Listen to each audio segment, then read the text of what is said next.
unfamiliar path with a pulse of its own. 3, 2, 1. Final Encounter Cast. Interesting conflicts, not conflicts of interest. Typical corporate bullshit. With your hosts, Nate, Robbie, Chris, Nika, and Callie. FinalEncounterCast.com. Ready? Get set? Go! Yo, what's up? Welcome to Final Encounter Cast. Appreciate you being along this Sunday. Welcome to the show. Twitch.tv/FinalEncounterCast, FinalEncounterCast.com. If you'd like to check out a full archive of our shows, this is episode number 40. 40 episodes. The big 4-0. How did we get here this quickly? We're officially middle-aged. This is crazy. 40 episodes already. Thanks, guys, for joining us. We appreciate your support. Glad to have you along. Excited to talk about some video games. We're getting close to some big releases this month. Oh, Got man. a lot of good stuff coming out this month. Pokemon. That is primarily what I'm thinking of. Final Fantasy 15. Oh, yeah. Wait, is that this one? Yeah, actually. Yeah, it is. 30th, dude. Yeah. Right? That's Assuming it doesn't get pushed back. Yeah. Right. Oh my god, yeah. Can you imagine a delay 2 weeks out? If they delayed it now, I think there would be some rioting. Well, I mean, considering that the last time that it was even rumored that the release date was getting pushed back, that Final Fantasy fans freaked out on anyone who was reporting that leak or rumor. They savaged them to the point of, like, it really made me go, it bummed me out. Like, it bummed me out about Final Fantasy fans. Like, it really did. I mean, it wasn't surprising, but it bummed me out for sure. Final Fantasy fans bum me out anyway. So. Yeah, 15 is also coming out. Let's see. That's about it. Well, there was Pokemon. Titanfall 2. That was the thing. That's out. What? Yeah, I know. That just came out. Oh, that's a good game. I know because Taco Bell is sponsoring it. To be fair, I actually hear very good things about that game, although it is being declared a massive failure. Already? Yeah, a lot of people saying it not selling well. Not selling well at I mean, all. is it not selling well because it's bad? No, it's actually supposed to be pretty decent. It's actually quite good. I mean, I don't know why EA decided to compete with themselves by putting the new Battlefield game out at the same time. That's a very strange decision. Whatever. Interesting call. Yeah, really strange call. I think in their head, their justification for it was that they were supposed to be separate audiences. They were completely different audiences. Yeah, I can see how action shooter and action shooter would definitly be different audiences. Yeah, exactly. Interesting. Huh. I guess they didn't think about that one too well. Those are the same, though. Thank you, Krisha. Wow, can I throw up? That was a really worthwhile addition to the conversation. We appreciate that. Or cock! Oh, good. We should take his burger phones away. No. We could. Why would you do that? Because I think it would hurt you. I guess it would depend on how you took them away. How much it would hurt. We would beat you with them until they break. He gets taken out by his own headphones? Yes. That's a rough way to go. Death by headphones. That'd be more ironic for you, I think, but... To be honest, I'm just waiting for the other shoe to drop on this show, too, like it did on Limit Break Radio. Like, I'm just waiting for you guys to mutiny. What are you talking about? Mutiny and take control of the show. I don't even know what I'm like a beaten child. I don't even... To be fair, all children should be beaten. You guys have ruined my self-esteem. I don't know when I should start the news anymore. Aw, Never. We'll just sit around and talk about Titanfall 2. Well, we do have a great video to watch, actually. Do we? No, we don't. I was gonna say. Don't we have a trailer we could watch? We do. We're torn on whether or not to show it. Honestly, yeah, because we're gonna. I really do want to watch the Ghost in the Shell trailer, but yeah, it is. It's something that will definitely get copyright flagged for. Even if we talk over it, I thought that was supposed to be a thing. No. That we give commentary over Really? it. Oh yeah, because that has worked so well What for if us. we It was do- supposed to be a thing, right? Oh no! I mean, if you read according to the letter of the law, yeah, absolutely, we are following the letter of the law. Unfortunately, YouTube doesn't enforce to the letter of the law. YouTube's enforcement policy is really whatever the fuck they feel like it. They're player haters. Kinda, yeah. What if I'm sorry, Dexter ruined that for me.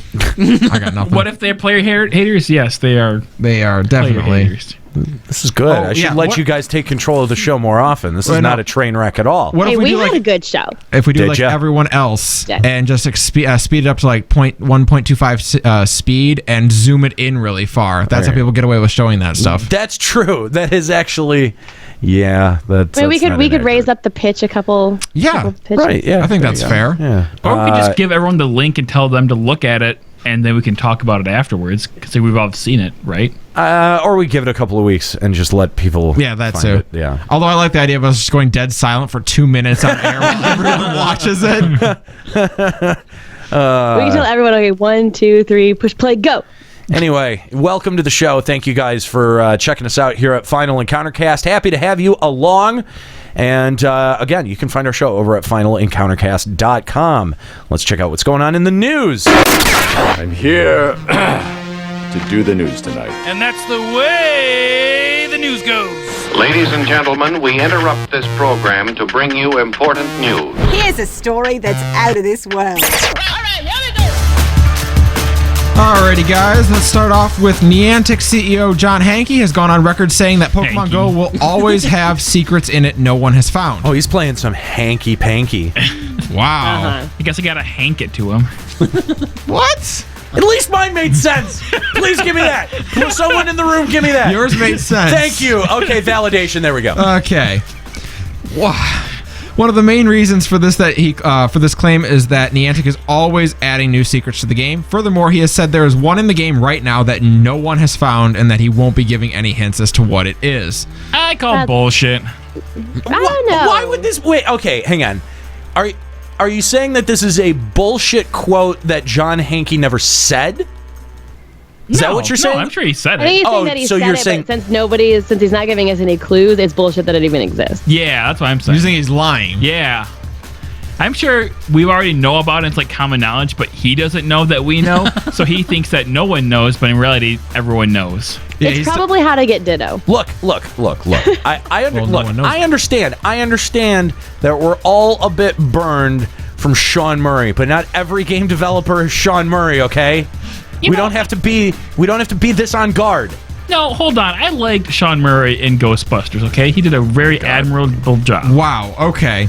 Holy shit. No, I like the idea that John Hanke's just sitting there like, man, wait till they all find out there's a way to force your Eevees to evolve the right way. Oh, man. I'm pulling one over on them. He already confirmed that was... one he came out and said that after people figured it out. He said that within the first couple of days, yeah. I do have to think that this... that he's talking about Ditto. Maybe. Yeah, but I'm so curious what the secret is because the people have been parsing apart this data for so long. Right. Yeah, exactly. people have data mined the Gen 2 sprites Right. from it. Yeah. So, you think. But, I mean, he says we'll see how it plays out over the course of the next few weeks. It makes me sound like they just added it. Yeah, That's and possible. And he did say they are continuously adding new secrets into the game. That's possible. Yeah. But the fact that that he's saying that it's already in there. I haven't checked the Sylph Road in quite a few weeks. I should see what they're doing because they're really good at finding secrets. Oh, one of our listeners is saying that Transform is now in the code. Yes, that was the other thing too. Yeah, yeah. Interesting. Interesting. The Ditto. I think the Ditto sprite has always been there, but yeah, Transform is now a thing. Although that daily bonus thing, somebody sent me a screenshot that they got 60 items from a Pokestop for 7 days in a row, and I'm calling bullshit on that screenshot because I only got 19 for my 7 days in a row. So I definitely I have unplugged from Pokemon Go quite a bit, but I do at least get the daily catch bonus because that I don't have to do anything. Yeah, there's a for catch that. bonus and a daily Pokestop and bonus. and a stop bonus. Yeah. And I mean, real quickly though, I mean, because we had talked about the Halloween event and whether or not that inspired you to play again. Right after the Halloween event, there was the surprise event. This like surprise like triple spawn event. It was like a 5-day bonus. Oh, it was event. great. It was awesome. It was. It was amazing, the Safari Zone was but crazy. it didn't last through the weekend, unfortunately. Right. Yeah, I was really It was, hoping like, to come just here the Monday to today Friday. and get to make like triple Safari Zone. Yeah, it was pretty insane. Although I have to say that it was a lot of the same types over and over again. Yeah. I beg to differ. I saw a lot more For me, variety I'm in the just spawns. I caught a Porygon, my first Porygon. We had a Porygon in spawn DC. at our mall, and people lost their minds. Oh, wow. You know, Yeah, I've seen a lot more variety in general, and I think they said that they did increase the variety once they lowered the amount of like Zubats and Pidgeys.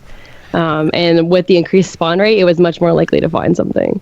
Yeah, they had said that a long time ago too, that they had adjusted the Pidgey Weedle spawn rate. And I mean, like, there's definitely, they've made some changes to the spawn patterns. Nests have definitely changed. I've completely lost track of where any nests were. And I like the fact that they changed the data behind it, the data sets that sort of, operate as where Pokemon would spawn. I think that that's smart, and it will continue to, it will prevent the game from feeling as stale as fast as it may otherwise. I mean, we know that people have just been leaving that game in droves. Just not leaving it, but just checking out. Yeah, checking out. Just not having it loaded up on their phone all the time, or even a lot. I mean, I don't know. I still have it up a lot. Yeah, but you're what we call obsessive. But see, I don't think so. I feel like it's just my area. There's a lot of people that play, and we have a really good hotspot downtown DC. There's this one, the FDR Memorial is like the open secret everyone knows about, but like it's amazing. It's like the best spot to get anything, where you can hang out there for a couple hours and catch everything. It's sort of ridiculous. like the Rensen in Detroit. Yeah, the and so Rensen is like crazy. everybody will say, yeah, I go every weekend, or like I'll go once a month and I'll just go hang out there for a few hours. And so people in this area kind of stay checked into it because we have some good spots. I believe that. I'll tell you, where I live, no one's playing. And where Chris lives, there's basically no one plays except for the same 10 people who own all the red gyms around. yeah, there's a guy in my area who's level 36, and he has a gym that if like he puts his Dragonite down there, it's just like, all right, well, that's yours. Great. Every gym in my area is blue, which has been nice for me. But Oh, mine are all yellow. literally, I can see 10 gyms from where I am, and they're all blue. Yeah, there's a contingent of Valor players out in my neighborhood, but the one gym that's closest to where I live is always contested. It always is changing hands. It never stays static. Someone blue must live right in range of it, of battling in it. I think, because I mean, I think that the blue players live over that way. Like, it's funny. I have suspicions on where I think the blue players live, because it's I'll go out and I'll take the gym, and then like they'll come right behind me and take it. It's crazy how quickly it can that they end up taking it, and I'm like, where the fuck are you coming from? And so I'm like, it's either got to be that neighborhood or it's probably that apartment complex right there. So They live in the sewers underneath that gym. well, because it's a park, so it's kind of out of your way. Like, there's no one. They live in the park. There's no one who lives on top of it, right? Like, there's no residence that's close enough to have someone that is like either at their house or at their apartment that's able to take it.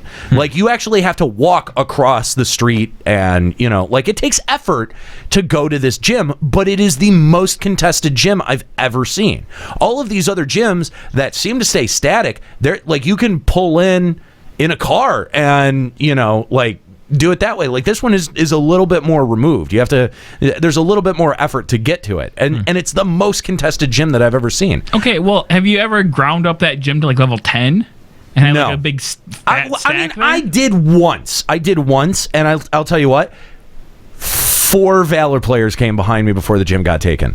It didn't even fill up. all the way with pokes. It was ridiculous, man. It was sad. It was a sad day. I was like, thanks for wasting my effort. Way to go, guys. Yeah. All right, so Machine Zone, developer of Mobile Strike and Game of War, will be creating a mobile MMO for Final Fantasy 15. Machine Zone's 2 current mobile MMOs are the number 2 and number 4 current grossing gaming apps in the U.S.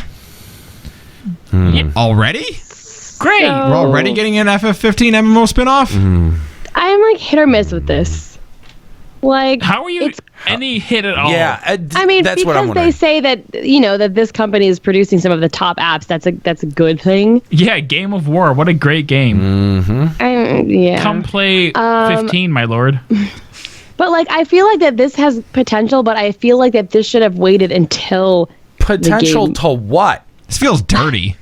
It's weird. I don't know, because like what's bothering me is like the same reason that people were so bothered with the delay. They're like, we're only bothered with the delay because they had this big event telling us about their release date. This big event told us about, let us show you the entire universe of games that will be with 15. And they listed the demo and the mobile like pinball app and the movie and the blah blah blah. And here's all these things. And now here's like, oh, here's another one. Like, wait. That wasn't in the How many stories need to be told from this one fucking world? Tolkien only wrote 5 books. I mean, seriously, when the density of one game is like it's outweighed. It's like more. What the fuck, man? It's more obnoxious than Final Fantasy 13 was, and guess what? We don't have Final Fantasy 15 yet. Exactly. That's the thing, is that we keep hearing about all this extra bullshit, and we don't even know whether the game is good or not. Yeah, I feel like this would be a good idea to put something out like once FF16 is closer to coming out, and we're kind of forgetting about 15, and they can be like, hey, here's a thing in its universe to keep you into it. Or just right never. Now. Honestly, now it seems weird. Honestly, like if the pre-promotion stuff, the anime, the movie. That all stuff was fine, okay? That makes a bit of sense. All of the other shit that they have attached to this game, all of the DLC announcements, all of the extra playable characters, all of this stuff, make it if you're going to make it, but then wait to see if the game is even going to be good. This game's dead in the water if 15 sucks. Yeah, exactly. Yeah, exactly. Yeah.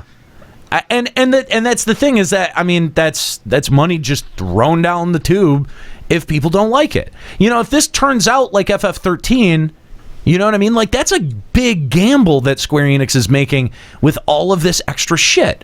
Now, granted, a mobile MMO doesn't have the same costs associated with it as other games. Especially because they're just licensing it out. It's not like they're actually developing it. But all of this ancillary content is just so unjustifiable if the main product doesn't live up to the hype.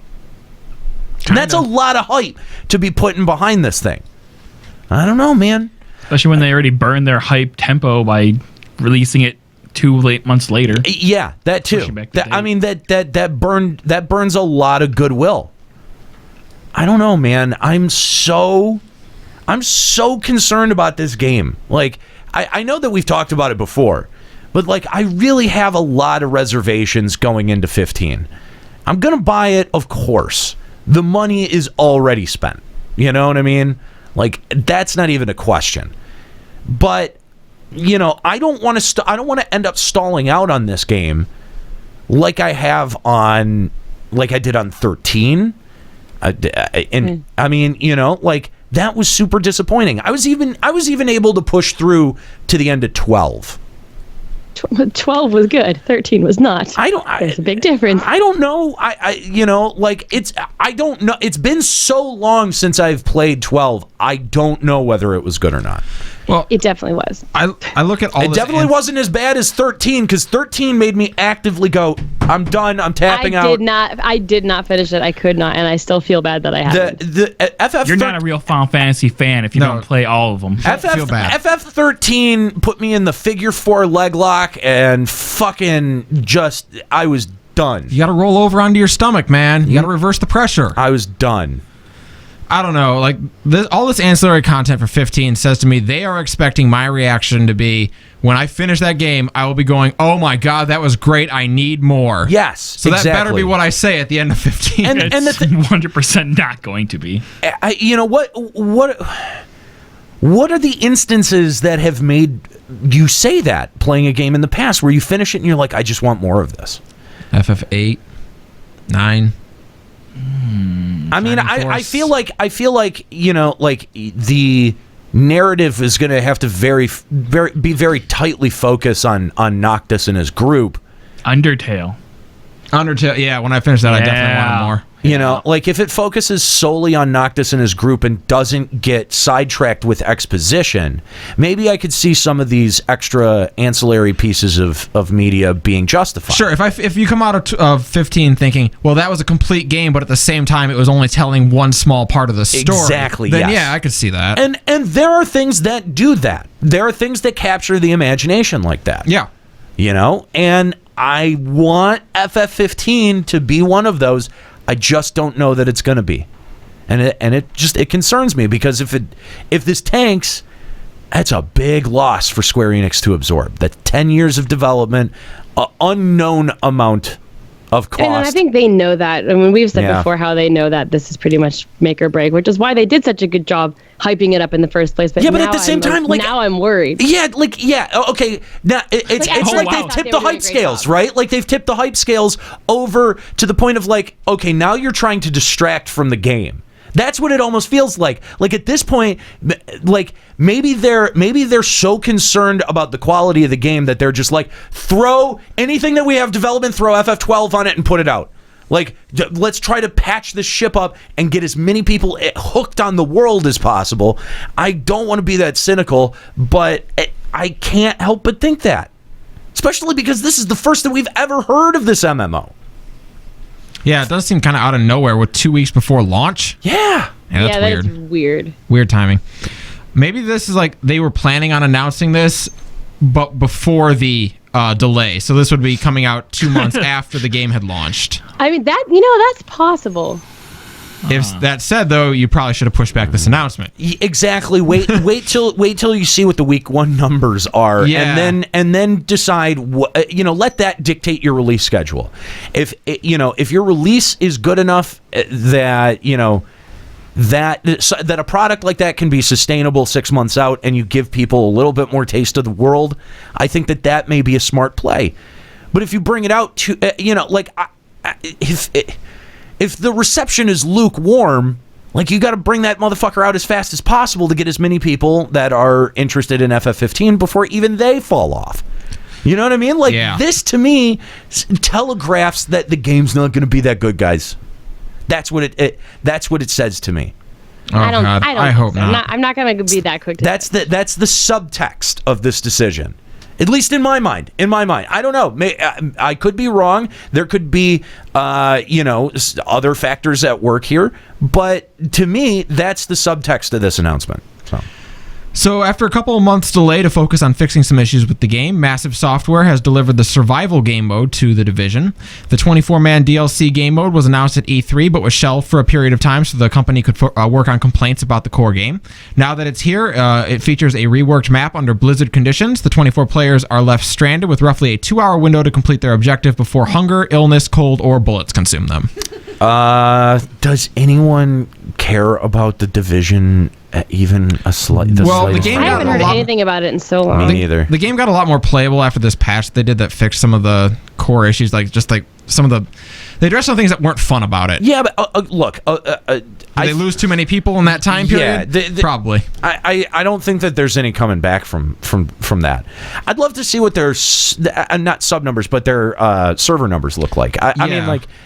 I have a free copy. I should just go and play it and see what the fuck people are doing. This game mode seems fun too. The idea that you're competing against you're against all your other players trying to get basically an antiviral medication before you die.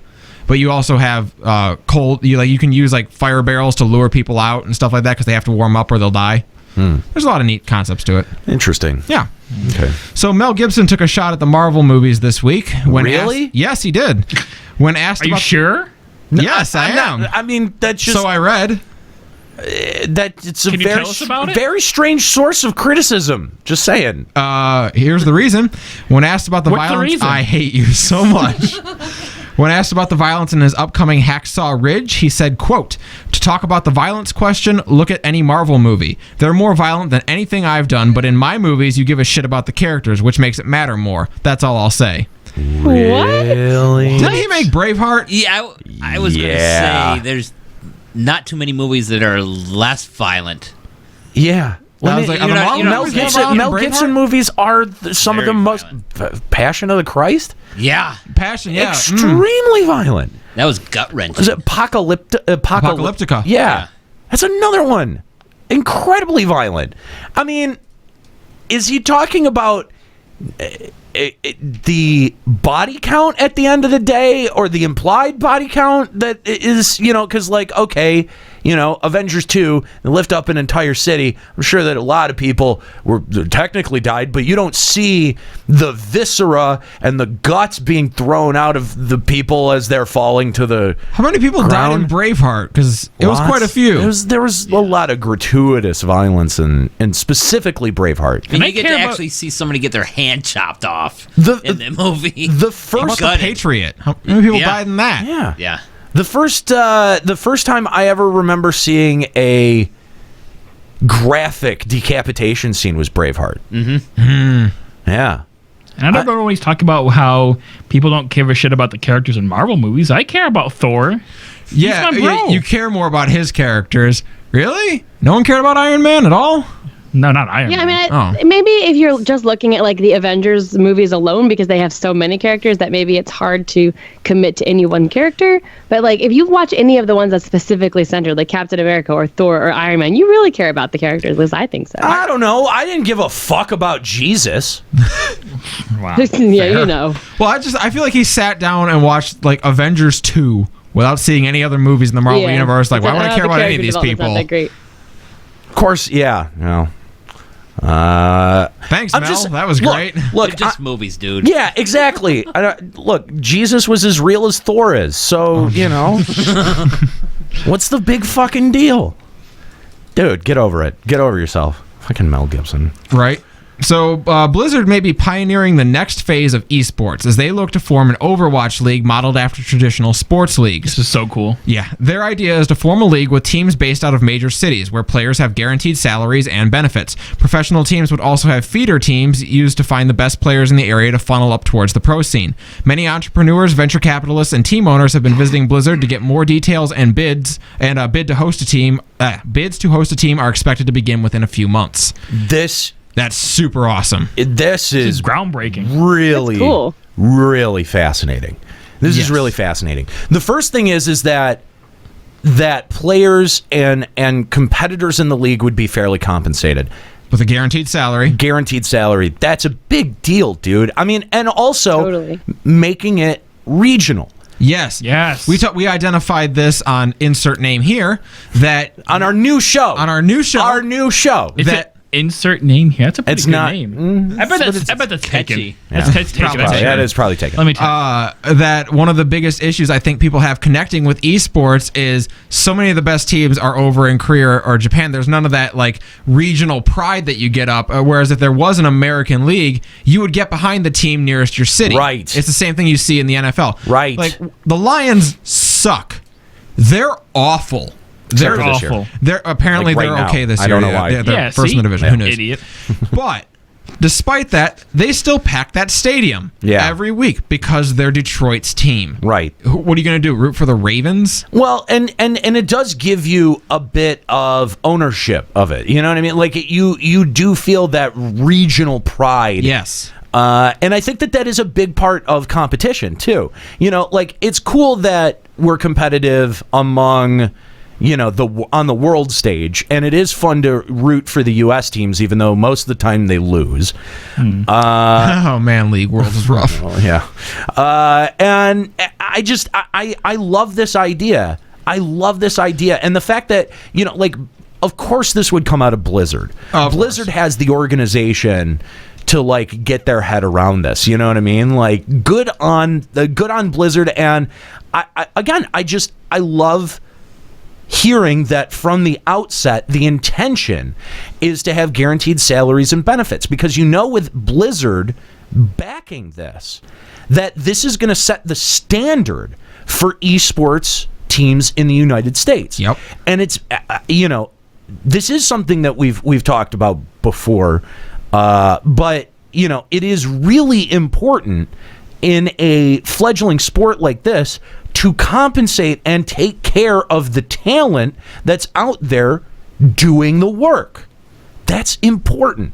Absolutely. And the fact that this is coming from Blizzard is going to put pressure on any other esports team or any other esports league out there that is not guaranteeing those same things to their players, because let's be honest, it's the same skill set that you use in Overwatch that you use in Call of Duty. You might be the game mechanics are different, but that skill set is the same. And if you want to keep talent in your league, you take care of them.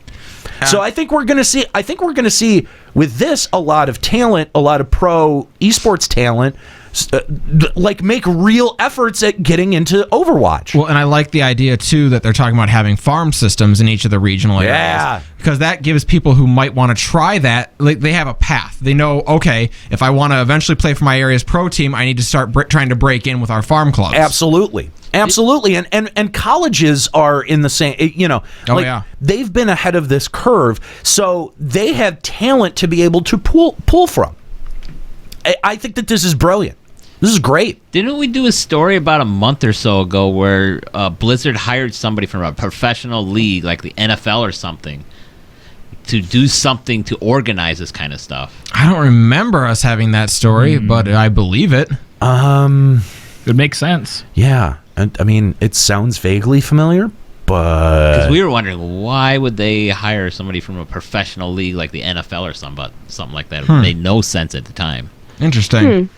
But nevertheless, it makes a lot of sense now. And it's super cool. And we talked about the need, if they want esports to continue growing, they were going to eventually have to model traditional sports in some way. Yeah, right. And it's exciting to see us get there. Right. Cool. All right, so Snapchat is embracing the idea of viral alternative marketing for their first foray into the realm of hardware. Their eyeglasses camera, dubbed Spectacles, is officially on sale, but only if you can find it. They are being sold via vending machine for $130, and their website will provide a map as to where that vending machine is. After 24 hours, it will move somewhere else. What? Yeah, it's crazy. And sadly, I think it's going to work. What? No, this is going to work. What? Yeah, they have this vending machine that you can purchase the spectacles from, and it's gonna they'll have a map that where it'll be, and then when it moves, the map will update to show where it is now. Hey, hang on, what do the spectacles do? They are basically like glasses that you wear that can record like Snapchats. So arguably the worst part of Google Glass has been boiled down into a $130 pair of glasses that you've got to find from a vending machine that moves location. Yeah, and sadly, I think it'll work. I think people will be like, oh my God, the vending machine's here. For this? Because people are stupid. Wow, the vending machine's here. I'm just going to spend $130 that I have lying around. Dude, I was going to buy a Coke, but you know what? Spectacles today. When we were at the goddamn airport, I was looking at the Best Buy mobile vending machine like, who the fuck would pay this kind of inflated price for Beats headphones? Like, honest to God, just do the flight without headphones, bro. I'm telling you, man, I think people are dumb. I think this will work. I mean, it has that feel because of the exclusivity, because of the rarity of it. I don't know. Maybe. They're using the you can't come method. This worked really well for South Park. Why? Cartman got a whole amusement park filled with this method. I'm just saying, though, but like $130? That's a weird. I'm just for Snapchat. Who the fuck gives a shit That's about Snapchat? I think Look, Snapchat's I feel like pretty popular, isn't it? when you come across a vending machine, a lot of times that's an impulse buy. I'm not sure the last time I spent $130 on an impulse buy. Probably never. I'll drop $130 if I'm feeling shitty about myself and I want to buy something awesome. Maybe. And that's like twice a year that maybe that would happen. I don't spend money on myself hardly at all. That to me sounds insane. Well, I guess we said the same thing about the new mini Nintendo console, but try finding one of those. Oh my god. Well, that's different. People actually play Nintendo. You don't think people Snapchat? People Snapchat, but Pretty not sure. for $130. Like, it's free. If they had to pay money, if it was even like a $10 app, do you think as many people would use it? No. Fair enough. I don't get it.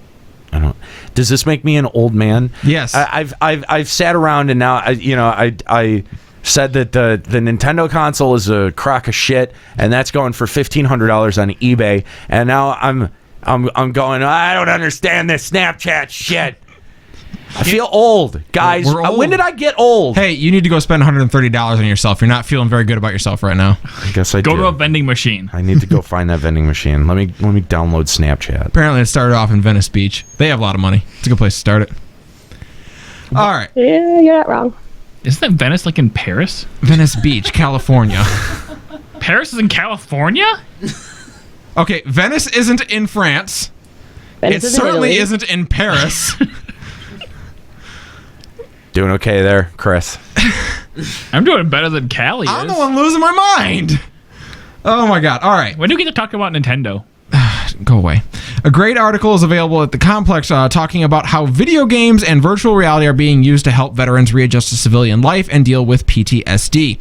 From everyday games that involve teamwork and communication to reach a goal to full-on simulators used to relive traumatic experiences and find ways to cope with them, there still isn't a great consensus in the mental health community on whether video games are helpful or harmful, with some arguing that the escapism is dangerous. However, lots of people are finding it like great therapeutic ways to get around dealing with PTSD. I have to wonder if catharsis has anything to do with that. I mean, video games Tentacle are... monster? No. What? No. I have to wonder if that, it's the fact that video games are so cathartic when you play them. I would probably agree. And taking you out of the moment is a good feeling. I don't know if it's the healthiest thing to get around PTSD, but people are talking about they have these really intricate simulators that let them like right down to having scents projected at them of fire and fuel and stuff like that. Mm-hmm. So it's very they can relive that experience enough times that they just are able to cope with it or are able to deal with it.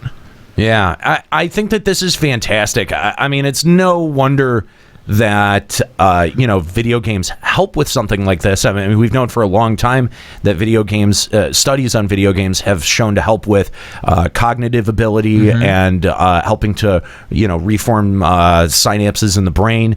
And this is really the same as any game. I mean, what's the difference between a color matching game and a game like Tetris?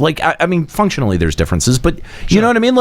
Therapeutically, I think that you see the same benefit from something like that. And okay, sure, maybe something that is excessively violent, I could see why someone would worry about the escapism level in that and how that would affect PTSD. But I mean, the fact of the matter is that PTSD is not just something that is limited to veterans. There's a lot of people. There's a lot of people who have PTSD for a lot of varying reasons. Yeah, it's post-traumatic stress, Right, anything exactly. that causes trauma, which can be a lot of things, not just And I think murder. And I think that people who don't deal with trauma and who have never experienced PTSD, they tend to want to minimize people who are going through PTSD. They want to minimize their exposure to things that they think might set them off, that they think might be the best for them. When sometimes what is the best thing for that person is to work out the scenario that keeps playing out in their head by having a safe environment in which to do that. And sometimes those scenarios are excessively violent. So it looks like on the outside that someone is overindulging in violence, when really what they're doing is they're trying to rationalize the thing that happened to them. They're trying to cope with this hard thing that happened to them. And you know what? Exposure therapy works. Well, you think we talked about a little bit when we talked about the horror movies. The first time you see one, it might scare the hell out of you, but if you see it multiple times, it's not so scary anymore. Exactly. Yeah. Your brain learns how to deal with it. Obviously, that's a gross oversimplification. Desensitized. Right. Yeah. That has been shown to be very helpful in certain cases. So, if someone were to come along and say, well, video games are so damaging, this is just a very nice piece of anecdotal evidence to go, yeah, but not always. There are really helpful applications that this is used in. And look, overindulging in anything is not good. Whether it's drugs or drinking or sex or video games. Like, you overindulge in something and you can't properly allocate your time for other things. You don't meet your responsibility. That's the nature of dealing with anything. Anything. All things in moderation. Yes. So this is not surprising, but it's a fascinating read. I love the article. So an upcoming HBO documentary titled Beware the Slender Man will be delving into the story of the two Wisconsin teens who tried to murder their friend in an effort to impress and prove the existence of the Slender Man. It will also cover the origins and widespread attention of the popular horror character, but the focus of the documentary is to answer the question of whether the teens should be tried as adults or children, and to examine the effects of what we see on the internet. The special airs January 23rd on HBO. This is so fucked up. This is so fucked up. Well, you know what's already done that was Law and Order SVU. They had an entire episode where they actually debated on whether or not, like, they had the similar situation, like a made-up character, and they had these kids attack their friend based on this character, and they did a whole morality thing about should they be tried as adults, should they be tried as kids. Like, how many years ago did this happen? Last year, wasn't it? It was last year. Maybe 1 or 2 years ago. 1 or 2 years ago. I think it was 2 years ago. I think it was 2014. But why this? What I think is so interesting about this, and why I'm so fascinated by it, is because I watched the formation of Slender Man over time on the Something Awful forums. Yeah. It started as a creepypasta. Yeah, and I remember it way back then. It was essentially a collective creepypasta that someone started, and it was like the story was so good that other people continued it, and it sort of became an internet urban legend. It became. I thought it started as like a photo contest almost. It did. It was like, who can edit these photos? Who can come up with the creepiest photo and then attach a story to it. Yeah. And I remember that way back in the day. So when Slenderman got this indie game, all of a sudden I was like, wait, isn't Slenderman like 10 years old? Who the hell? Like, why is all of a sudden we talking about Slenderman? And people were like, oh, there's an indie game you didn't know. And I was like, I remember it as a creepypasta. Like, what is an indie game? What are you talking about? It's the internet equivalent to sitting around a campfire and telling ghost stories. Yeah, that's what it is. That essentially this creepypasta and how it got added to over time. Because my first exposure to it was not the creepypasta. It was actually through Marble Hornets. And I started watching Marble Hornets. Oh, yeah. And I told you guys about it, but I started watching Marble Hornets very, very, very early on because it was like this I watched it back in college, yeah. Sort of like student film project that was also an alternate reality game. And on Limit Break Radio, to announce Nika as joining a part of the cast, we did like a little mini alternate reality game. Yeah, I remember that. And some of those hints were based on stuff that they had done in Marble Hornets. Like it was heavily influenced by Marble Hornets. So before we did that, it made me do a lot of research on Slenderman on ARGs, because it was also influenced by the Halo I Love Bees website. Oh, okay. And so it was like 50% Marble Hornets, 50% I Love Bees. And I forgot about all that crap. I know, right? Oh. This is like a blast back to college. Well, and it was so much fun to make. Like Davy Jones and I had worked a lot on those puzzles and had a lot of fun designing that campaign. And I was so fascinated by Marble Hornets and the just like the organic fascination that people had in all of these puzzles and this kind of alternate reality game, and the lengths that some people would go to try to figure out other clues or try to pick apart stuff to find clues or attempt to find clues, or where their brain would find clues where there wasn't any. And it is just mind-blowing to me that something that is so clearly fiction can be taken so at face value. But think about being 14 again. Yeah, no. Like when I you can.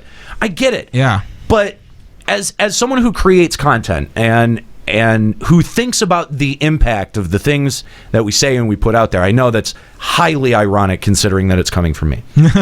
But someone who thinks about, the consequences of that stuff, to think that you could work on a YouTube project, right? Like just this fun, creepy, scary YouTube project with your friends, right?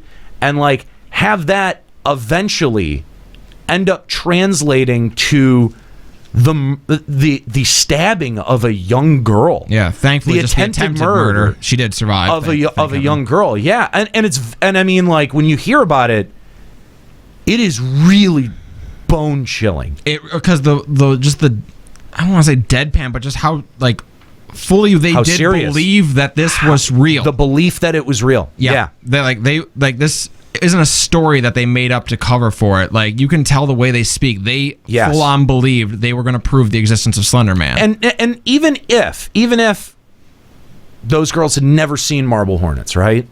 Like even if, as the creator of something like that, I would have a seriously hard time like squaring that circle. I would have a really, really hard time not continually blaming myself for that. You know what I mean? Like, and that's all the way up and down the spectrum. The people who made the Slender Man games. Yeah. People like Markiplier who kind of made their name reviewing games like that. Right. PewDiePie.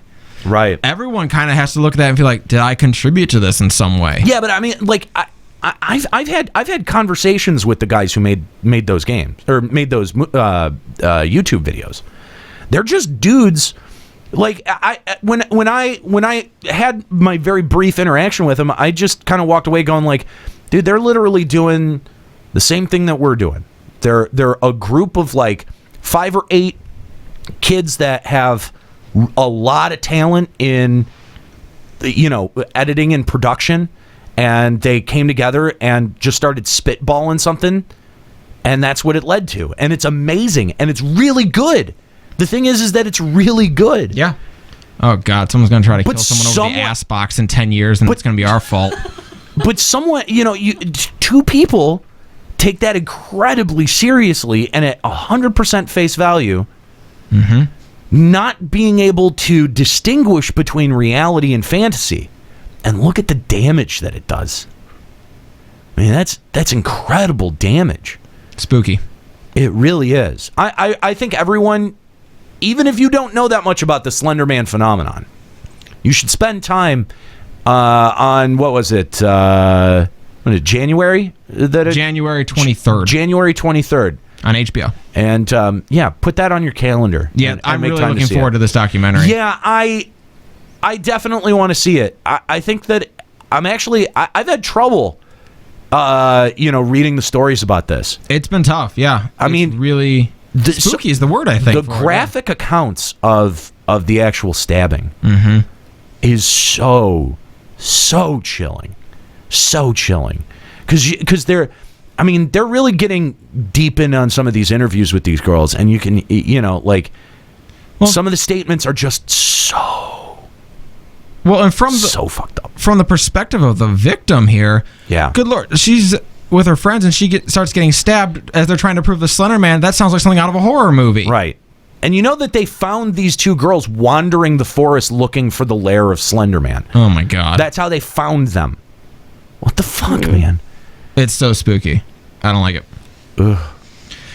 All right, so on brighter news, the Sega Genesis is returning to production, at least in Brazil. Wow. The manufacturer Tectoy, an officially licensed Sega provider, is creating a new run of the system, which is fully compatible with the system's original game library and controllers. It also will support an SD card slot, but unfortunately not HDMI. The system remains wildly popular in Brazil to this day and is available for pre-order at around $125. Okay. Brazilians, stop. I mean, apparently it's still super popular in Brazil, so they're like, hey, may as well make another run of it. I mean, like, I guess, but why would you not just like go for the superior Super Nintendo system? Oh, because the Genesis was better. Just buy the new Nintendo. The new Nintendo with 30. Well, no, wait. The Genesis, 30 games. The Genesis is way better than original NES. No. Yes, it is. Apparently not. Obviously not. Ugh. I hate you guys. All right, we're at the Ghost in the Shell trailer. What do you want to do? What are we calling this, Matt? We can't. Okay. We can't. There's no way. Well, just so There's you guys no way. all know, then there is a full-length trailer now available for Ghost in the Shell, giving us our first real look into the movie and to the setting, and it looks. Well, can we give our impressions of it? Yeah, let's talk about it for a second. Okay. Nika, have you watched it? I haven't watched it yet. I just saw it on Go. I will tap dance for a minute and a half while you watch it. All right. So. Okay. Let me see. Right. Look, I would love to be able to show this trailer on stream. Most of the time, we don't give a shit because it's like a 50-50 shot whether we're going to get tagged on it. Right. We're like 100% sure that Paramount or whoever the fuck is Paramount. Is it Paramount? Yeah. Wow, that was a great guess. We're 100% sure that Paramount would not be happy with that. And it's also got a twist on a very popular music, very popular song. So I feel like there's no way that we couldn't get hit by it. But I want to talk about the visuals because like the visuals in this, I think, are stunning. It's Ghost in the Shell. It is Ghost in the Shell. Like, it really is. And we're at a point in our special effects, movie special effects, where this is possible now. But the thing that I was really impressed with was I was totally ready not to buy the bionic inserts on the face. I was ready for those to look like shit. Yep. I was ready for Bateau to look like shit. Yep. Pleasantly surprised by that. They do not look like shit. They do look not. Great. I was pleasantly surprised by what I saw. Now, I just there's a way that the trailer is presented that I have some concerns about the narrative. A bit of concerns about the narrative. But in terms of visual style, visual presentation, it is dead on Ghost in the Shell. I don't know if I have any real concerns about the narrative, especially not from the trailer, because this is a Paramount film. Every trailer in the United States looks the same. That's true. There's a very specific formula that United States trailers follow, so I'm sure they had to pick scenes that would work towards that formula. That is true. I'm not worried about that. So, you want to talk about visual identifiers. You get a lot of scenes in there that you recognize from even just the opening credits of the original Ghost in the Shell movie, and you think, oh, we're just going to get a retread of the original Ghost in the Shell movie, and that it's going to be exactly the same.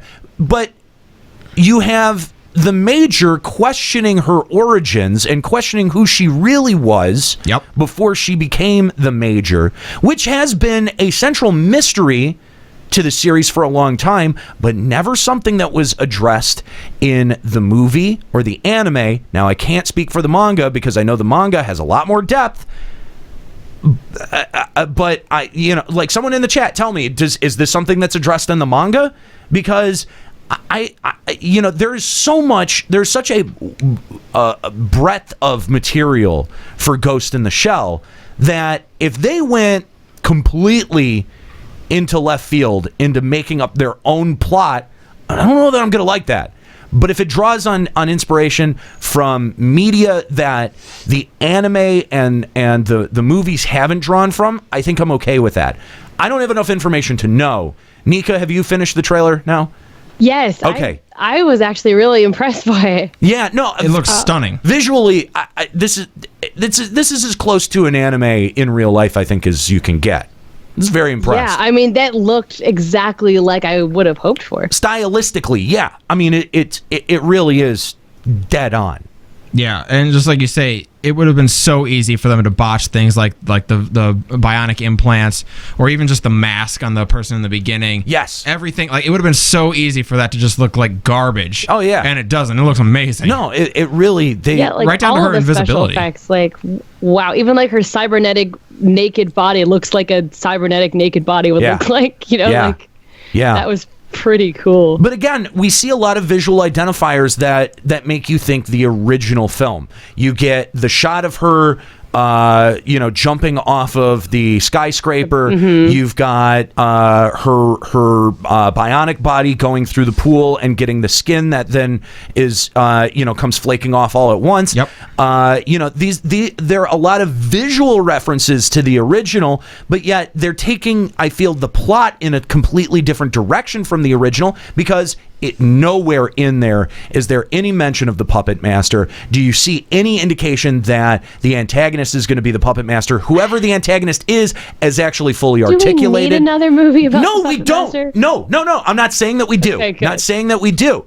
But what I'm wondering is, did they go off completely into left field and make up their own bullshit to add to the canon, or does this revolve around something in the manga that I just don't have the reference to? Okay. Yeah, because if it exists in the manga, if it's like that is justifiable to me, I'll be down with seeing that, especially if it stays true to what was represented in the manga. I do believe that it is a question that they ask in the manga that that especially because it touches on the sexuality of Major Kusaragi, that they don't touch on it in the animes in the movie because they thought at the time it would be too taboo. But that maybe now, because of the more permissive society in 2016 that we have, that this is an appropriate time to look at that part of the manga that has been subsequently ignored by the rest of the media. I mean, I know a bit about Ghost in the Shell. I love Ghost in the Shell. I've done a lot of research on it. It's not one that's not like Akira, where I jumped over and I was like, I'm doing the manga, because there's a lot of manga for Ghost in the Shell. So not all of it is easily accessible either. Let me ask you this, because it's hard to get you to go see a movie in a theater. Yeah. Would you go see this in theaters? Yeah. Okay. I actually think I would. I mean, as long as I plan on it. Yeah, you know Well, we what? knew Fuck you it. would. I'm in. That trailer, I'm in. You got my $9, my $13 if I go to the nice theater. I'll drop $13 to go see this film. It looks great. No, I think that I'm legitimately impressed by it. I mean, I also think are people, since this trailer's come out, since I didn't actually notice the trailer until today, that is there still the backlash about whitewashing going on? Are people finally seeing that, it does kind of suck they didn't pick an Asian actor, but it does encompass the feel of Ghost in the Shell? I haven't seen nearly as much of the complaining about that. Yeah, I it think seems to have died off. I think around the time the first we started getting the 5 teaser clips. Yeah. I feel like that's when I stopped hearing those complaints. All of those cucks are too busy complaining on Facebook about Hillary getting defeated. Oh, great. Everyone's distracted is the problem. Yeah, right, exactly. Oh, good. Yeah, that was a joke, by the way, if I needed to telegraph those who are too dense to get jokes. I watched the original Ghost in the Shell movie. I wasn't big on the anime or anything like that, but just like this to me feels a lot like how I felt about Doctor Strange. I never cared much about Doctor Strange, but when I saw the trailers of it and the incredible effects and like the stylistic choices, I'm like, I gotta see this. Yeah. I want to see this in theaters. Yeah, I still haven't seen Doctor Strange. I do great. want. It's really good. I hear that it is good. Yeah, I hear that it's definitely. It's one good. I actually want to see in 3D. I want to go back and see it in 3D. Specifically, what I've heard about it is that it is so different from every other Marvel movie that it's fundamentally a Marvel movie, but that thematically and in terms of shots and stuff like that it's actually much closer to Inception than your traditional Marvel movie. Yeah, but I mean all the tent poles of a Marvel movie are still there, which is a good thing, I think. Right. But yeah, definitely it's as far away from a Marvel movie as you could go. Yeah. That's interesting. I mean, there's a few times where they'll like mention the Avengers and just to remind you that they're Right. still in the same universe, but like it doesn't feel like it if they wouldn't have done that, you know? Has it been doing well at the box office? Do you guys? Yes, know? it did do good. well at the box okay, office. good. All right. Well, it's a Marvel movie. It's not like I expected it to do poorly or anything. Right. But all right, real quick before we continue on to the next story, let's talk to Phil, who's hanging on the line. What's up, Phil? Welcome to Final Encountercast. Doing pretty good. How you guys doing over there? Good. Thanks for calling. Right? Yeah. What's up? Yeah, I guess more of what you were saying about Ghost in the Shell and how I think that film, that and a few other films like Akira, Cowboy Bebop TV show, and Ghost in the Shell, they defined an entire generation totally of animated features and TV shows. And I'm actually hoping that this works not only in Japan or Asian markets, but also in the North American and Europe markets. They recently did a certain presentation about. They recently did a presentation in Japan where they spent millions of dollars literally getting Scarlett Johansson and the director there literally saying, hey, this is our film, check it out, here's all the assets, check it out, doesn't it look cool? And I'm like thinking, don't waste your time in Japan. You have to go and spend the millions of dollars, and because that costs quite a bit of money to get all those people together and show this off. But I'm just saying to them, like, no, you have to convince American viewers, people who never watched anime before, who don't really understand sci-fi. You have to appeal to that audience in European markets. And I really want this film to do really well. So that way they can push the envelope. Maybe not just Paramount, but other major Hollywood studios can be like, hey, I want to do an Akira film. Yeah. Hey, I want to do a Cowboy Bebop. Right. I want to do that kind of show now. I want to do that kind of movie, and that's the sort of thing that we really want. More of like nostalgia mix plus a new twist or take. When I saw the trailer, I was just like stunned. Okay, go on. Sorry. They literally took direct scenes, in my mind, from the original animated feature back in '96, and I didn't think that could be replicated, but that was replicated very well. They might change a few things in the film to make Major more appealing, because I mean the beginning of Ghost in the Shell, she was an assassin pretty much. She wasn't put in a positive light, right. But I think now they're going to make her like, okay, we're going to have sort of the same visual effects, but we're going to make her more of the good guy, more not doing this covert ops stuff too much, trying to understand her own existence. What is real? What is your physical existence compared to the digital existence? Yeah, and I think. Yeah. Well, and I think that you're kind of striking at the heart of something that kind of concerns me, is that the second half of the trailer, where the action starts, is where it gets very Western. It's extremely Western. And the thing is that I have to wonder which themes are going to end up winning out. The original themes that were so captivating about Ghost in the Shell, about self, reality, the way that we view and interact with the world, and the way that we're all connected, whether by the net or whether, by humanity, and what exactly defines humanity. Those were a lot of the themes of the original anime movie. But it seems like a lot of those themes have shifted to just simply focus on the self for this version of the story. And I would be concerned if this is something that looks to make its own canon, or to make a separate canon from what's established in the stories, as opposed to adding to the canon, which I think would be much more interesting for them to do, and in a way that doesn't negate the anime but supports it, and could be looked at as just another story about this group of people set in what is it, Tokyo 6 or whatever the fuck, I forget what the setting. I don't know. I can't remember, but the thing that I think the thing that you need to ask yourself, or the people who are making the movie need to ask themselves, are what is the reason that anime started to take off in the West to begin with?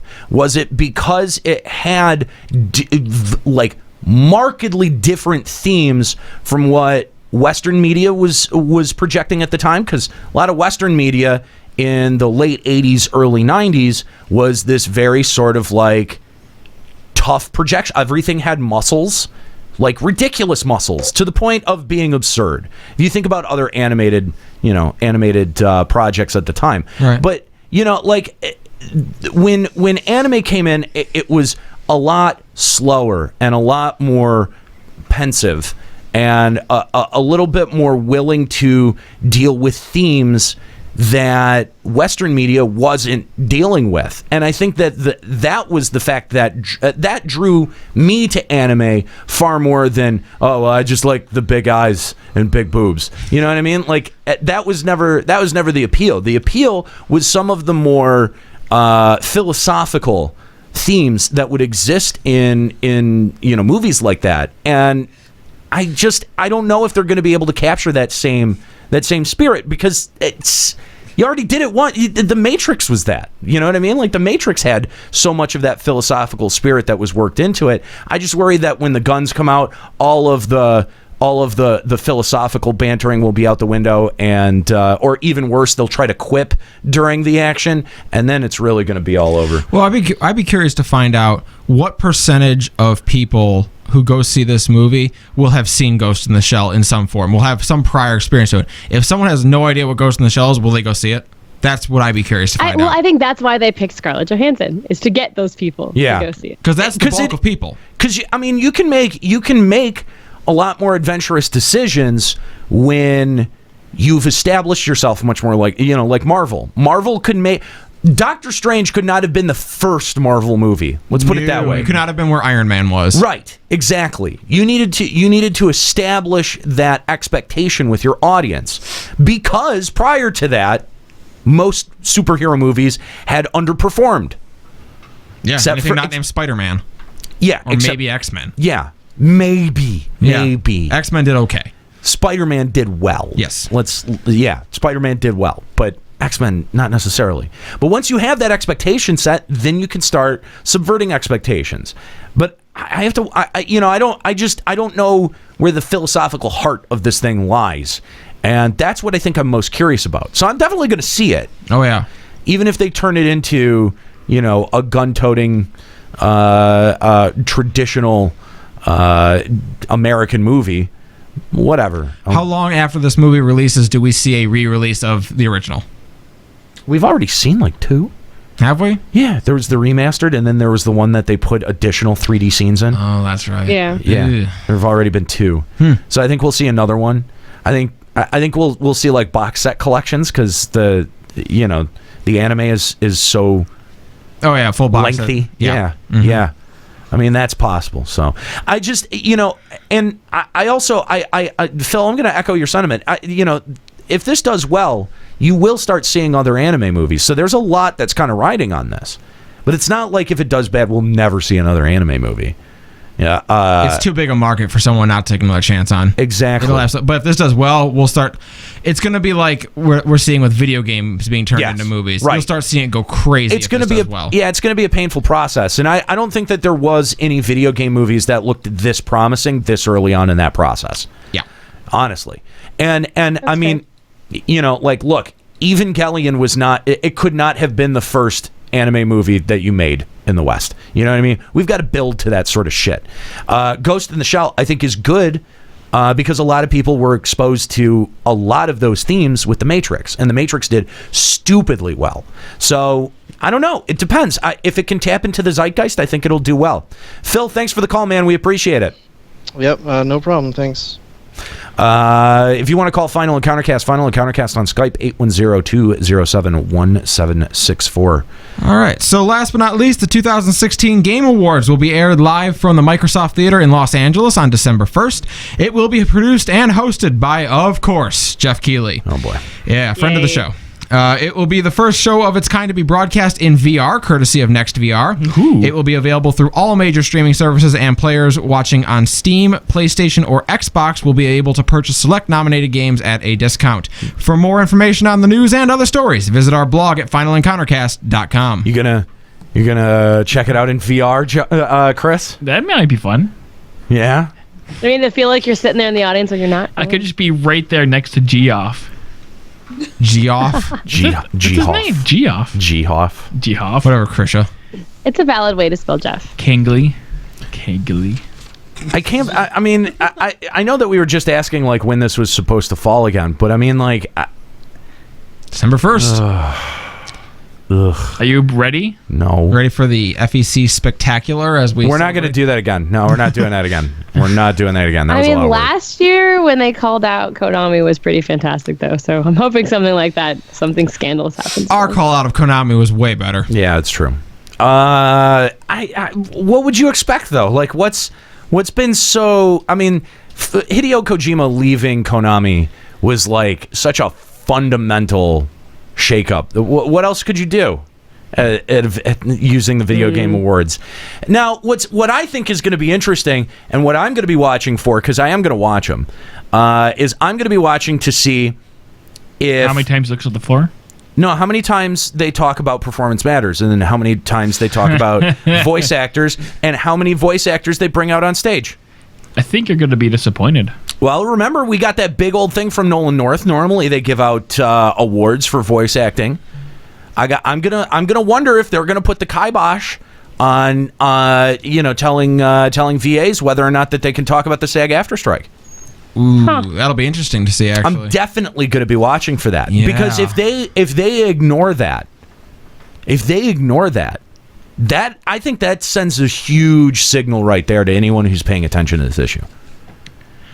Is that signal settle in for the long haul? Well, I mean, I think if nothing else, it shows whose pocket Keeley would be in. Who's the master tugging at that dude's leash? I don't know, man. I'm really conflicted about gaming media. I've been conflicted about gaming media for a while. This show is kind of spawned out of being conflicted about gaming media. Sure. I think that's why we seek to have conversations that other people shy away from. They're a little less willing to have these conversations. And I mean, for good reason. There are some very real systemic consequences that come out from running your mouth against a company that decides that they don't like you anymore. Yeah, they get real butthurt. Yeah, they really do. But I mean, there's been this big shift in games media that's happened in, I don't know, the last maybe 5 years. Because, I don't know, like, you guys remember way early on, when we first getting into video gaming, how sort of centralized all of this stuff was. Like if you wanted gaming reviews, there wasn't just a website that you could hop onto. There was, but it was 1996. I used to just go to GameSpot, and that was the only website that existed. Yeah, and I mean, IGN was a really big one, but I'm talking IGN. even before that. When back in the days of Nintendo Power, PC Gamer, Nintendo Power, and Electronic Gaming Monthly is where I got. Yep, Electronic Gaming Monthly. Man, what was that shitty one? Game Pro. Yeah. Couldn't hold a candle to Nintendo Power. And the thing is that like things like Nintendo Power, that was an effort that was put out of Nintendo, so most of that was promotional. 100% pure, unfiltered opinions. I don't think I remember very many 1.0 ratings out of Nintendo Power. Nintendo Power and GamePro. I mean, GamePro is a little bit more independent, and they kind of threw that around a little bit more. They identified that a lot of these other gaming outlets, had someone who was basically not pulling the strings, but providing the cash to be able to print, to have the you couldn't ink afford and the to material. piss off. Yeah, exactly. But even then, I mean, even after a while, I think the sentiment, and correct me if I'm wrong, because I'm thinking back to my own childhood, that the sentiment surrounding publications like GamePro, like EGM, is that they were in the pocket of the game developers anyway, and that there was some kind of sketchy exchange for good ratings that was going on, and that these were not These were not trusted sources of information, and when the internet really became a widespread phenomenon and came into all of our households, I got to tell you, one of the very first websites that I ever had bookmarked was Game Revolution, for the N64 cheats and for the game reviews, because I knew going to GamePro that it was not a trusted source, that they were bought and sold. And I had that sense at a very young age, even if I couldn't articulate it. I think that sentiment towards publications like that didn't start until I don't think, like, before the internet, I just kind of took Nintendo Power at its word. You're like, oh, cool, great, it's a magazine. But when the internet came out and someone could suddenly just post, no, wait, this game's garbage, that's when I think I started looking like, that's weird. Nintendo Power didn't tell me it was garbage. Well, but I mean, like Nika had mentioned, what was it, GameSpot? That was your early forum, IGN. But I mean, like, you think of how long the Game FAQ forums, how long Game FAQs. This is my first big website, dude. How long? I'm surprised that website is still up and running. Me too. But how long that these have been established? I think that tells you, if you kind of work backwards in your logic, that tells you how fundamentally distrusted a lot of those publications were very early on. I mean, it's taken till at least 2011 for most of our major media sources to be shaken up by this new internet media thing. Right. This happened right the fuck away. We're talking like when the internet was still mostly IRC chats and ICQ requests. Okay, like we're talking very, very early on, and some of the most trafficked websites were game sites right out of the gate. And I think that says, again, that speaks volumes. Volumes for how distrusted these sources were. Part of that was who were the first ones using the internet on a regular basis. Gamers. We were the first. Electronics. Yeah. Well, yeah, we were the first ones to get in there. But absolutely, that the first thing that they did once they had the internet, apart from discover porn, was go complain about games or find places they could legitimately get an idea what a gameplay was like. Or learn how to resurrect General Leo in Final Fantasy VI. Look up the infinite ammo cheat for Grand Theft Auto. Yeah. Actually, the first game cheat I remember looking up online was how to get Mew in Pokemon Red and Blue. Ooh. I remember hunting and trying all those tricks, like surfing past the SSN and clicking under the truck, and all those like silly. Oh my god, cheats. I forgot about that. How to get Pika-Blue. That truck does exist. I forget what I was watching. It was something on YouTube, but whoever I was watching made the argument that Pokemon Red and Blue did not sell that well in North America until the Mew rumor went around. Interesting. Really? It didn't take off until people found out about the secret 151st Pokemon that you could catch. And then after that, that's what sort of catapulted it into a lot of people's consciousness. I don't know if that's true. I just thought it was a very interesting statement that they made. So but okay, so you had in the early days, you had these mostly centralized corporate very corporate organizations that were putting out media for games, and it was mostly print. Started mostly print, and then the internet came around, and Comcast and a couple of other different companies got the brilliant idea that maybe this is a medium or a demographic that we can market a TV channel to, and so we had the days of Tech TV first. And G4 eventually. And G4, yeah. And again, what's interesting about that to me is that it came this was an effort that came out of Comcast. And Tech TV arguably had better content, and they were started under I can't remember, but it was like another tech startup guy who sort of wanted to make tech television. reality. And I'm just blanking on his name right now. But totally not Jeff Keighley. No, but someone someone who's very well known in the Silicon Valley community. That's where that had come out of. So it was, there was a lot of money behind it. Same thing with G4, run by Comcast. Lots of money being put behind that. A lot of effort being put into content and programming, and still, this is a channel that was not able to find a fucking audience. Leo Laporte.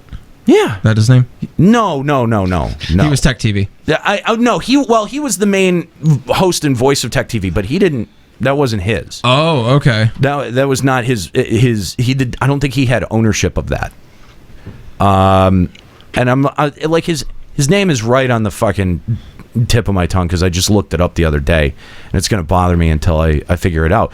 But in the days of G4 Tech TV, again, I don't think that was ever looked at as a outlet for good reviews. Everyone was always incredibly critical of the content that came off of there. I never knew that many people that had that channel either. Yeah, that's true. It wasn't on a ton of cable packages. I only had like one friend who had it, and we'd go over like, oh, Attack of the Show is pretty good, and everything else sucks. X-Play was all right, I guess. X-Play was good. Yeah. X-Play was all right. For like 2 seasons. But the thing is, though, is that I think what was obvious is that the people who were hosting the shows were not fundamentally gamers. Like and I understand that all of these people still work in gaming media, and they fucking hate hearing that, just like we hate hearing, oh, you don't have to, you don't have to experience the raid to have an opinion on something associated with it. You know what? These guys were also put in a very difficult position where if they weren't hired in already being gamers, they were media professionals. And they had good presentational skills. I know because I see some of them who go on to host shitty morning radio shows. Really bad morning radio shows. Really bad.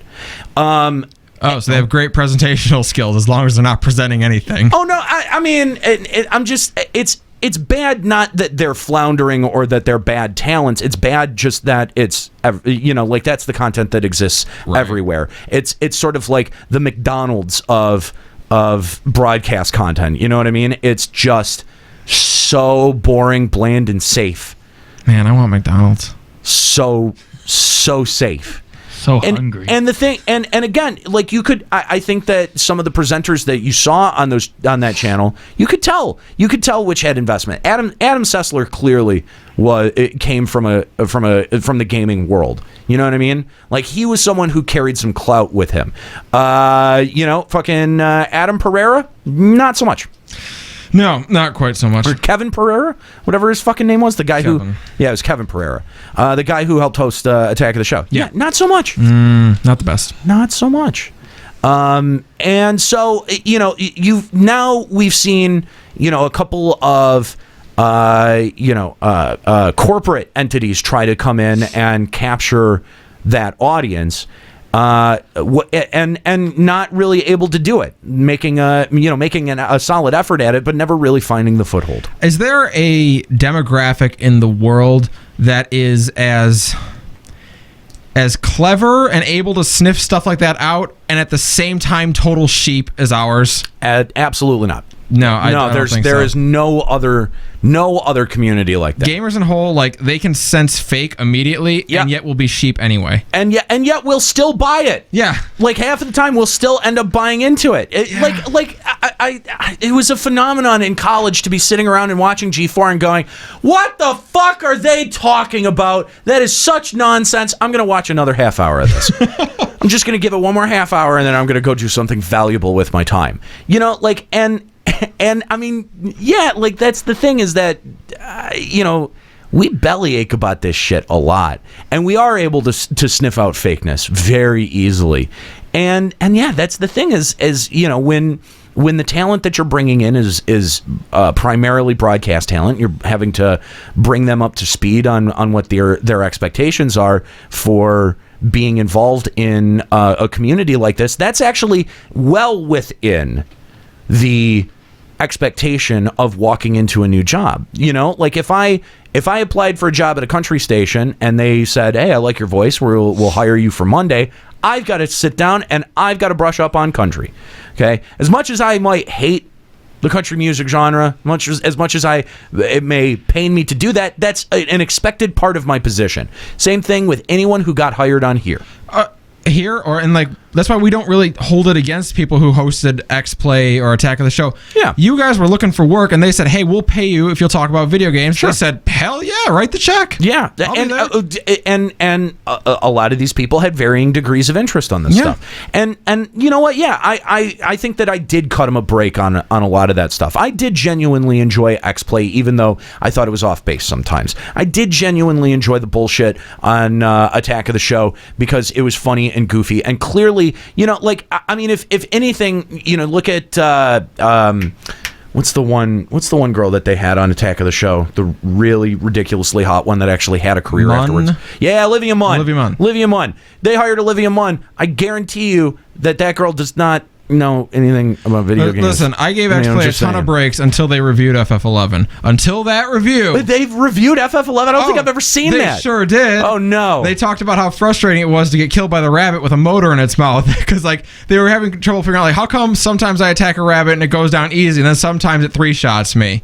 Because, like, you remember the olden days where you could have, like, a very tough that was hard, and then one that was impossible. Yeah. So then that's not even why I'm mad about it. They gave it a fairly negative review and then rated it and then said, "I would much rather eat sand than play this game." 3 out of 5. Wait, what? How high do you rate eating sand? To be fair, sand can be pretty tasty sometimes. Oh, yeah, it's it great. depends on where you 3 go. out of 5 is not a bad score. No, they gave it a great score after tearing into it and then saying they'd rather eat sand. Well, and again, I think that there was you definitely got a sense of the disconnect that the person who wrote that script was trying to project versus the person who read it. Right, exactly. And so now we move into the present where G4 Tech TV gone, totally gone. All of these publications gone. Everything has moved to the internet.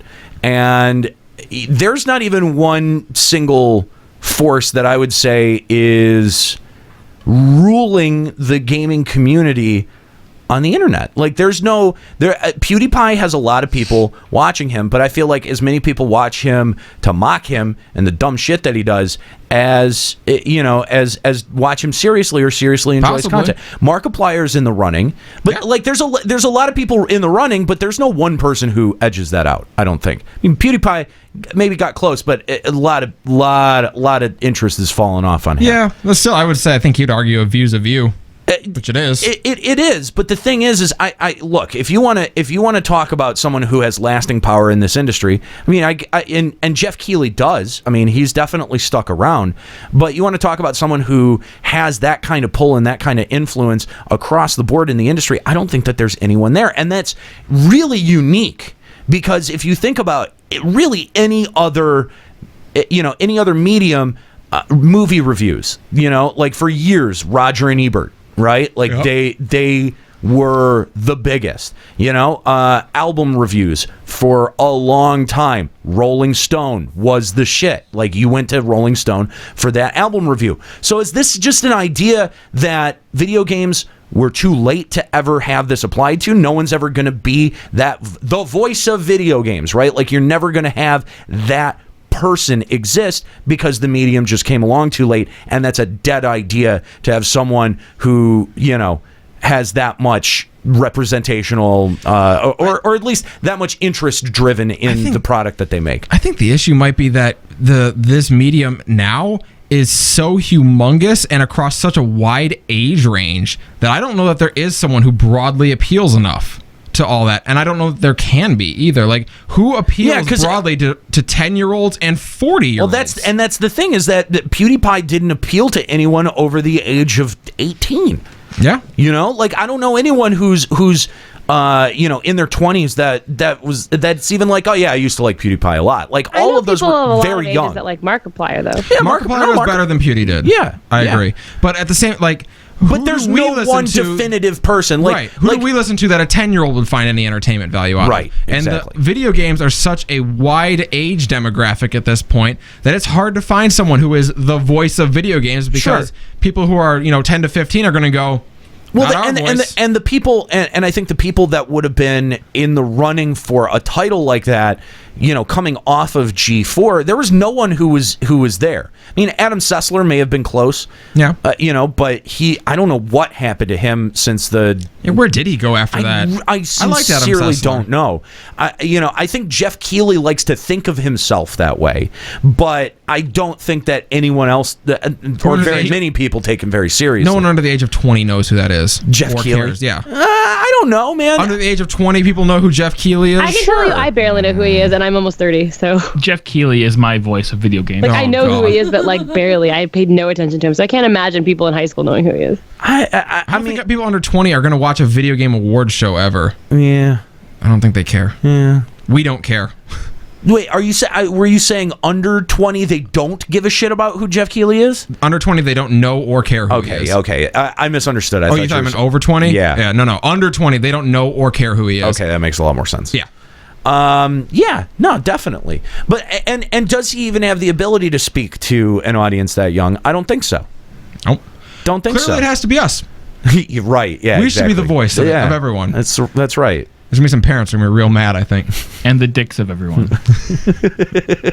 we are the all-around penis of the FF14 or the F14, the video gaming community. Well, look, there's when you move to this very decentralized structure where everyone is kind of their own business. The IGNs of the world, the GameSpots of the world are moving into that position that Game Power was in 5-10 years ago, where everyone's moving off of it and saying it's not a source to be trusted, and now everyone's going to their individual YouTube celebrity, or they're just going to their little pocket in the internet with the person that reflects their own view. And what's interesting though is that video game companies are influencing a lot of this, because how does a reviewer really live? How do they make their content? They get review copies. If they have to spend $60 on every game that they review, that's a large overhead. You've got to be pulling in a sponsor. You got to be pulling in something to be able to do that, right? So a lot of these places will sort of really lean heavy on review copies. And the minute that a game company hears something that they don't like on a reviewer that they have on their review copy list, they pull it. Yeah, they pull the ability for that person to get review copies, and the blacklist that exists out there is a very real thing. That I think we're on the blacklist. Maybe we don't. That's the thing, is that we don't ask for review copies. Yeah, we've never. Really but I'm sure that we're on the list. We're actually not on any list at all. Nobody knows who we are. We fly completely under the radar. Yeah. But I think that's that does set an expectation, right? Because if you're relying on a review copy to be able to make your next piece of content, then if your ability to access that gets pulled, unless you shell out $60, or if your early access gets pulled and you're not going to be able to remain competitive with the people that you see as your competitors, that does significant damage to what you see as your bottom line. And it affects your ability to remain unbiased when you're making your review. If you're making your review and stuck there thinking, this could be the end of my financial revenue stream, yeah, this could severely hinder my ability to even reach or talk to my audience in a way that they are interested by. That's how FF11 gets a 3 out of 5. Well, because look, the real difficult thing in what we do is being able to figure out how to start a conversation and continue that conversation every single week without making that misstep that makes everyone go, bye. I can go spend my time somewhere else, right? Like it's a really difficult dance to do. Now, if your content is so narrowly focused on one aspect of the gaming industry or one aspect of gaming or just even one aspect, which can grab a whole lot of people really quickly, but then your ability to talk about that gets cut out from underneath you. Your ability to make that content gets cut out from underneath you. What do you do as a content creator? You're not able to remain competitive. I can't put up video reviews at the same rate that Markiplier does. Markiplier's playing the rules. Yeah. Oh my God, he does 3 videos a day. And not 2 only videos a day. but not only that, like okay, I'm using kind of Markiplier as a straw man. I actually don't know anything about his content. Sure. Right? But he's got 10 times the view that my channel has. Yes. Okay. Which means that he's allowed to say completely different shit than I'm allowed to say. Oh yeah. If I'm only pulling in, a tenth of his audience. Listen, you're on the Silver program. He's on the Platinum Plus program. Exactly. He gets to say a lot of stuff you don't get to say. Exactly. And a lot of, independent reviewers have really said, like, there's a huge double standard between these people who have these big audiences that they can leverage against game companies and what I'm doing, and there's not fair treatment here. Either you look at me as an entertainment an entertainment establishment, and you give me the same treatment that you would give a Markiplier or a PewDiePie, or what the fuck am I doing this for? You know what I mean? Like, but at the same time, when you look at it from the game company's perspective, they're not obligated to give out anything. They're not obligated to give out copies of their game. That's charity for them. Yeah. They could write, They're writing it off on their taxes. Yeah. They're allowing you to access their game early so that your audience might have something interesting to watch. There is an exchange that goes on there. But I think you're right, Callie, when you say that it introduces bias, and it introduces a lot more bias than I think being centralized around a corporate structure does. Because when you have that corporate structure, you have a lot more leverage against these video game industries or these video game companies. And the video game companies have shown time and time again that they're willing to act with prejudice, that they're willing to, to go into the weeds and really get, go in on someone who thinks that they've misrepresented their game. Yep. And I mean, we've heard about. We've heard this line about ethics in games journalism for, it was the chant for that shit was real strong about 4 years ago. Oh, was that a big thing that happened? It was a big thing that happened, and then it's subsequently died off. But what's interesting is that I don't ever hear this as a part of the equation. And now we have instances like Hello Games and Sean Murray and indie developers coming out misrepresenting their products. You've got you've got no accountability in games journalism anymore, because with the decentralized structure, yes, you have more opportunity for smaller outlets, but you have more opportunity for increased bias by influencing outlets through free copies of stuff or promo copies of stuff or giveaway copies of stuff or sponsored streams or whatever the fuck it is. That inflow of money, that inflow of income is influencing the product. And that's why you hear far, far, far less critical channels on YouTube, far less critical podcasts out there than you did 10, 15 years ago. And I mean, this is very representative of a bigger problem in our country today, where we look around and what media outlets do you trust? Not just in games, but for anything at this point. Everything feels like it has bias behind it nowadays. Yeah. There's nothing where you look at and say, that is probably an honest, objective opinion. Well, and the thing that I think really doesn't sit well with me is that there's less accountability too. There's less of an ability for us to be able to identify these bums and then be able to do anything about it. For example, we did the story not 2-3 months ago about those guys who were doing the Counter-Strike Go skin gambling. Mm-hmm. since that story has come out, nothing has happened to them. They still run extremely successful Counter-Strike Go communities. I don't think their bottom line took much of a hit. And, if they were working at a corporate media establishment, they would have been fired. Immediately. They would have been fired. Because you have to uphold at least some kind of standard when you work for a place like that. But does this also kind of speak more to the general public and the fact that we don't care? As long as something's entertaining, I don't think we care. No, you're right. We don't care about ethics as long as it's entertaining. You're right. It's like the freaking gladiator pits of the modern era.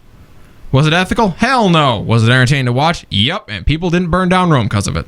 Can we just admit that? As a society, do you feel can we better all if you admit kind I don't think that'll ever happen. Probably not. Probably not, because it people never really want to be honest with themselves. Are you not entertained? But, that's really what it is when you get right down to it. As long as it's entertaining, or as long as I get to pretend to be outraged by it for a week, then we can move on to the next thing. And really, where is the accountability? And how, as an audience, do you hold those people accountable? I don't know. I actually don't. Legitimately, I don't know the answer to that question. But what do you find? Do you find who their sponsors are? And try to tell their sponsors what kind of shady shit they're doing?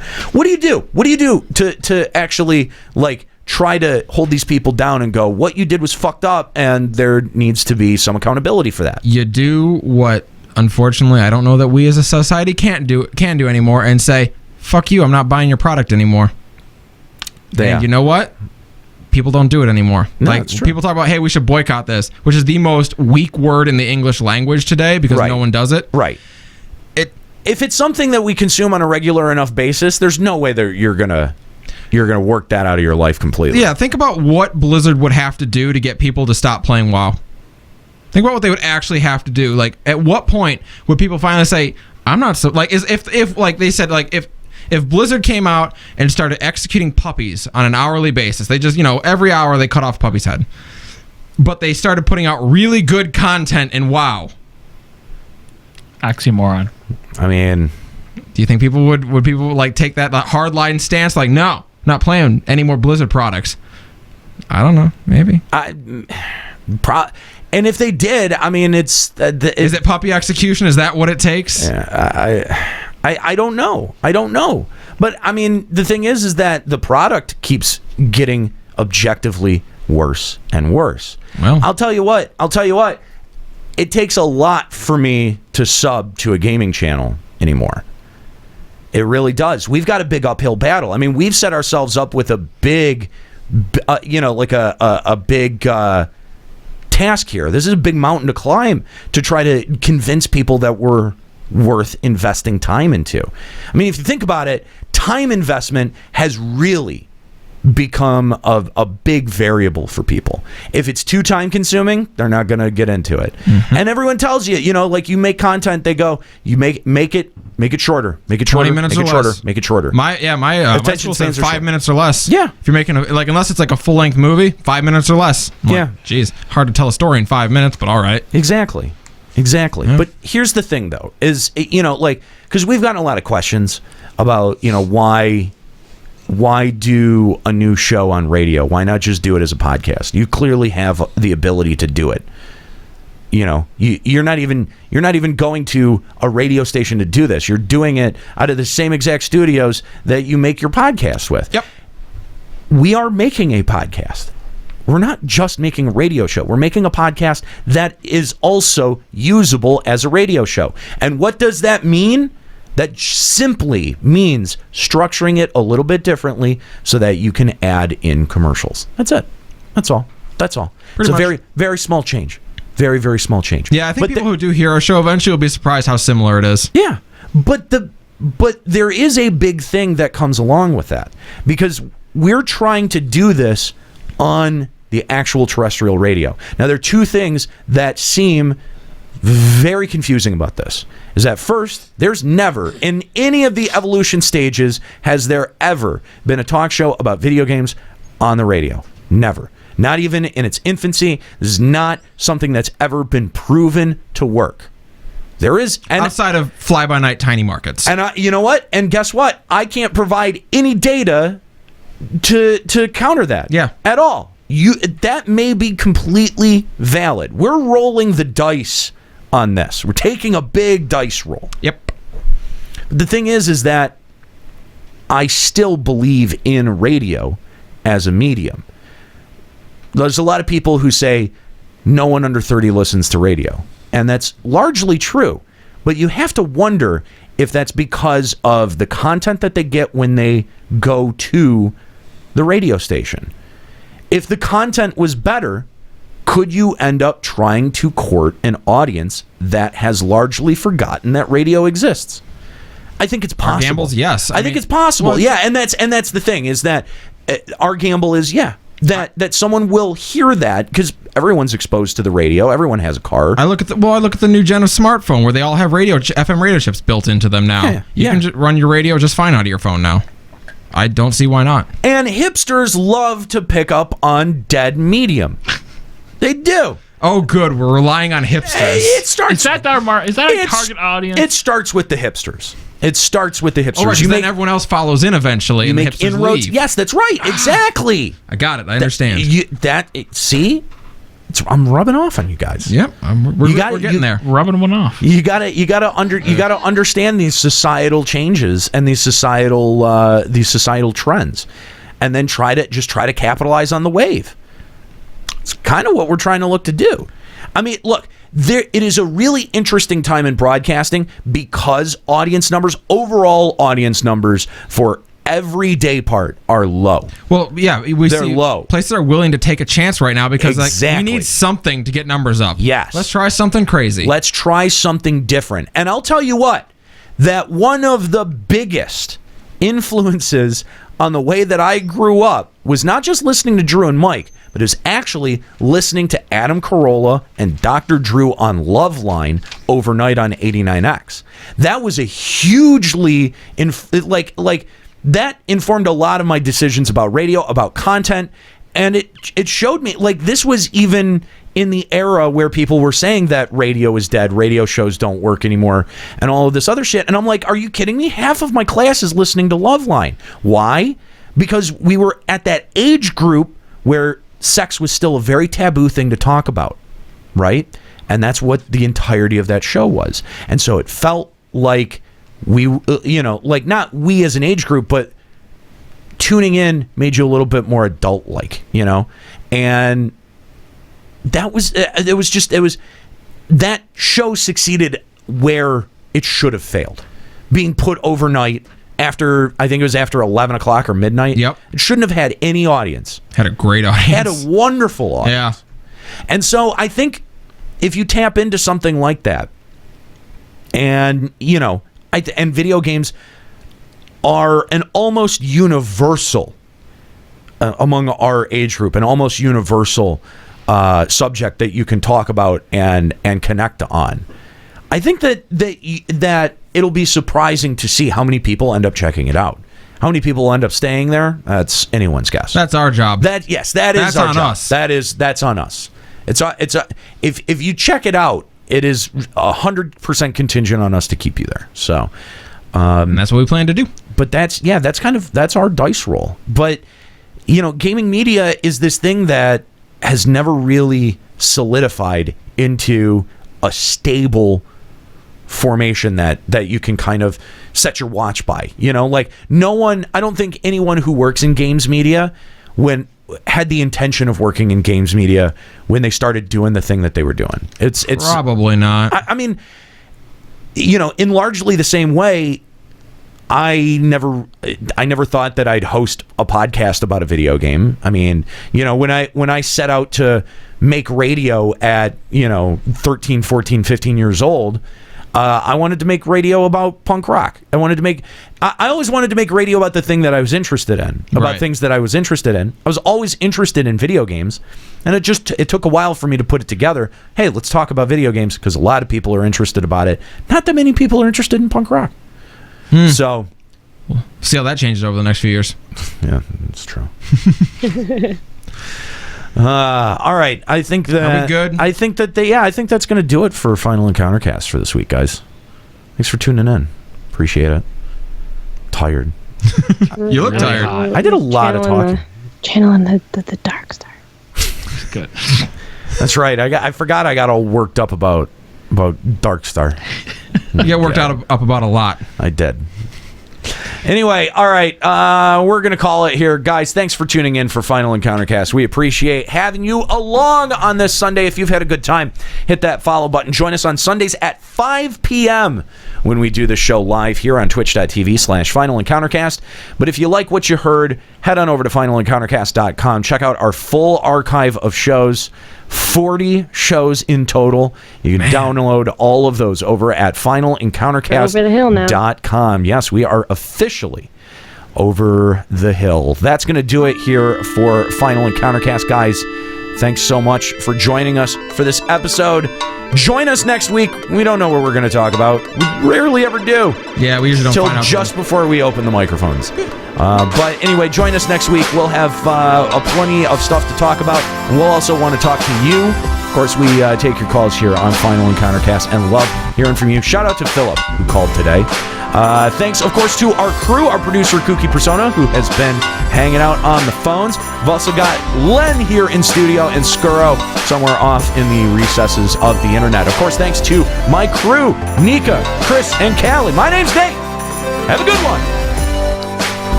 Final Encountercast is a production of finalencountercast.com, Limit Break Radio, and Bender Media Productions. Today's episode was produced by Nate Bender, Kooky Persona, and Callie Sloan. This show was made possible by the generous Patreon donors of the podcast Limit Break Radio. Opening music provided by Keyboard Kid. More info and music can be found at keyboardkid206.bandcamp.com. Closing music provided by Sobsy. For more info, visit sobsy.bandcamp.com. For more links to articles mentioned in this show, visit our live blog at finalencountercast.com. Final Encountercast and its hosts are solely responsible for its content.